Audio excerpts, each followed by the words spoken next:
Hello, my name is Sian and I'm an occupational therapist at Neath Talbot Hospital, which is part of Swansea Bay University Health Board. In this 10-minute presentation, I will be giving an overview of how we've used digital technology in an inpatient setting to connect families during the COVID pandemic.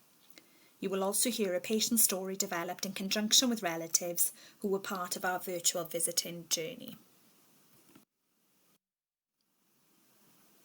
During this challenging time, we were fortunate to have iPads donated to the stroke ward via our Health Board charity and linking with Digital Communities Wales. With a bit of coordination and teamwork, this enabled us to set up virtual visiting for the patients to see their loved ones at a time when face-to-face visiting was not permitted. We have worked hard to support and upskill staff to increase their confidence in supporting patients and relatives to access digital technology, and as a result, the ward have now embedded virtual visiting into their day-to-day care.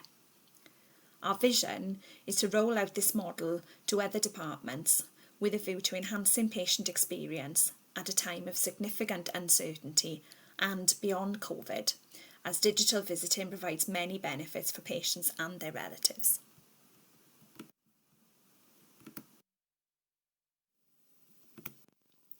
So, what has isolation meant for us? I'm guessing everyone is able to come up with at least one thing that they have learned about the impact of lockdown, good and bad, but for many it has contributed to social deprivation and time away from our regular activities such as work, and reduced the close contact with our loved ones. Many have reported increased feelings of fear and uncertainty, and the feelings of isolation from their roles, routines and connections with others.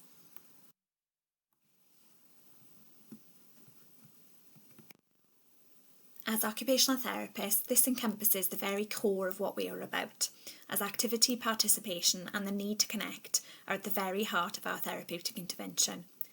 We know well-being promotes recovery, and our skills lend themselves well to being at the centre of the COVID rehab and recovery models. As you will hear throughout this week, the benefits of virtual technology are far-reaching in all sectors, but for healthcare, facilitating patients to connect with those who they love is up there with one of the most rewarding aspects of our job.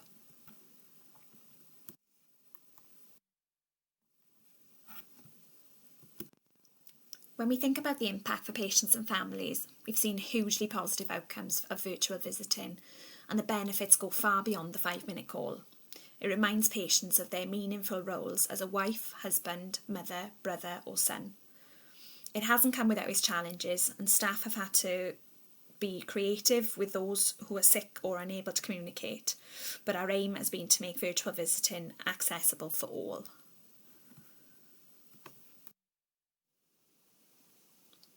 In terms of what we have learned about virtual visiting, there is much to reflect on, and we are by no means at the end of our journey. When embedding this model, consistency is key, and the virtual skills of the staff must not be overlooked. Time is required for staff to learn how to engage patients and families in this way if they are going to get the most from it. It needs to be embedded into the ward culture and not seen as another task to fit in, and we need to think about how we can engage those who shy away from technology. After all, we are living in a digital world. Maybe our hospital volunteers and patient experience teams can lead the way here and really support us to embed this model. Also, we need to include our population and give them the skills to experience the magic of the virtual world. I will leave you with a patient story created, which includes feedback from families who were able to come on our virtual visiting journey with us. I hope you enjoy.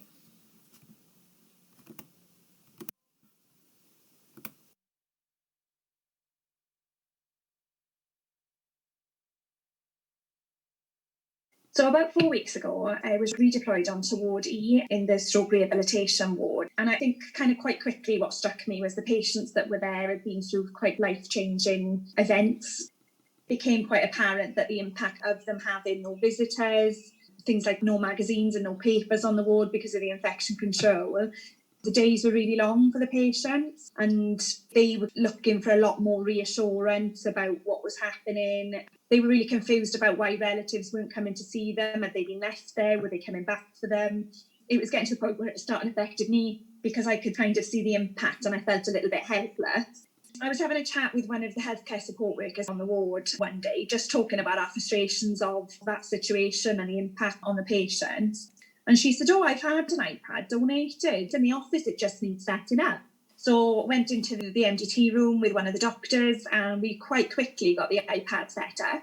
And within half an hour, we were on our first virtual call with one of the patients who hadn't seen his family for about 6 weeks.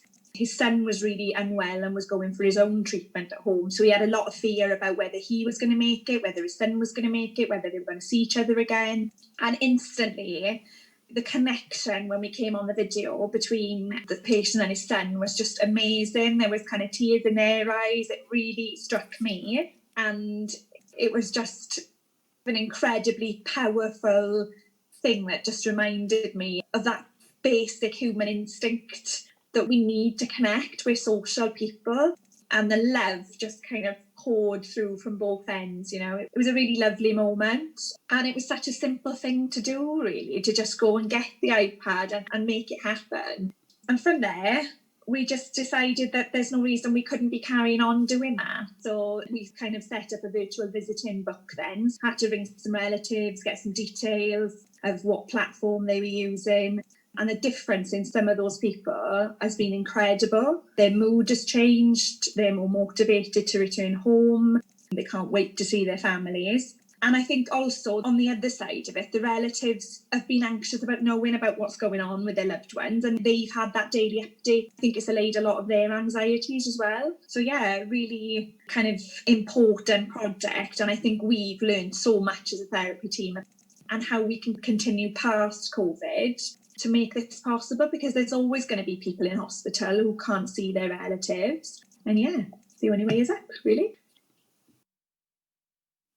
My name's Benjamin, and my dad, Dave, had a stroke. He was admitted into hospital around about the time of the lockdown started. For the majority of that time, we had no contact with Dad whatsoever. The only information that we got was getting details back from whoever was at the nurse's station, and it was incredibly stressful. We, as a family, constantly fraught with worry, especially when newer details emerged, things like when he had a feeding tube put in, when he became quite poorly. Finally, towards the end of his time in hospital, there was an iPad introduced onto the ward, and that made a massive difference for us as a family, being finally able to speak to him. And speaking with the occupational therapist just told me there was a big change in Dad's condition. I think he finally had like a little bit of hope and positivity, and that kind of gave him the energy to just keep fighting, basically. He has an iPad and the hospital has Wi-Fi, and it's something which could have been done a lot sooner for relatively little fuss, and it would have made such a big impact for Dad and meant so much to us as a family as well.